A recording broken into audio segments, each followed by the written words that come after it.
Oh, tingnan nyo itong tinapay na maliliit na to. Parang pandesal. Meron siyang palaman na parang ham. Ayan, may ham na siya. Tapos may cheese, may itlog pa. Ayun. May cheese, may itlog. Wow, sarap. Meron pa siya Argentina. Oh. Magkano yung ganyan, kuya? 5.20. 5 piso? 5 piraso, 20. Ah, 5.20. Oh, wow. Matry nga natin. Sige, sige nga po. Pabili nga po. 5.20, oh. Pabili. Opo, iba-iba. Patikim natin na. So, upo muna ako dito. Babantayan natin si kuya. Titikman natin yung kanyang, wow, tignan nyo naman.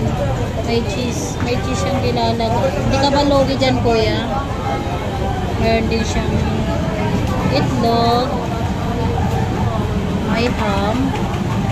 Wow, meron din siyang rino ba tawag yan?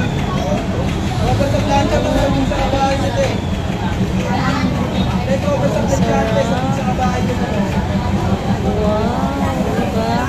So, 20 lang yan. Ay, wow. Ang mura naman. May palaman na. Usog ka pa. Galing naman. So, ito na yung tinapay. Tikman na natin yung 5.20 pandesal. May iba't ibang palaman. Subukan na natin kung masarap na. Wow. Ito, meron siyang cheese. Ayan, meron siyang cheese.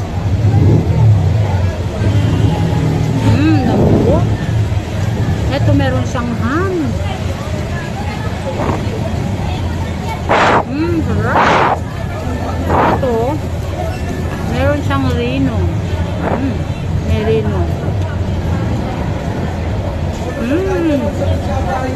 Sarap.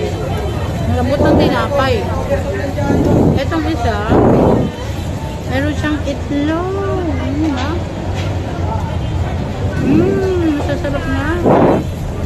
At yung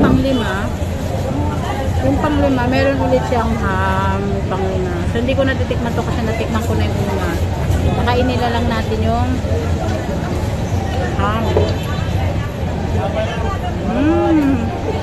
Sarap nga. Mura na, mabubusog ka pa.